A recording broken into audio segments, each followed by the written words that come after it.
Today we will talk about a basic way to handle SSH keys.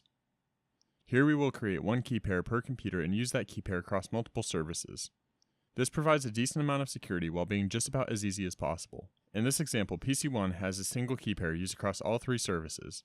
PC2 mirrors this. File management isn't as important with this method since you'll only have one key pair on your computer. However, I do like to give my public keys the .pub extension so that they can easily be opened in Notepad++. I also like to use a key comment of username at hostname so I can easily identify the public keys on a server. Linux usually does this automatically, but you need to set it in PuTTyGen. This is important to me because the service you SSH into maintains a list of the public keys with the comment. If a private key is compromised, you can easily find its public key using this comment and delete it. I also highly recommend you add a unique password to your private key to prevent its immediate use should it be compromised. Ideally, you should use a unique password for each private key.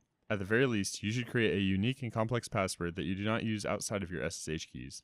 Thank you for watching, and I hope you enjoyed this episode of the Wilson Minute. If you did, make sure to like, subscribe, comment, and if applicable, watch the next and previous videos in this series. If you would like to help support this channel, I have listed ways to do so in the video's description. Now go do the thing.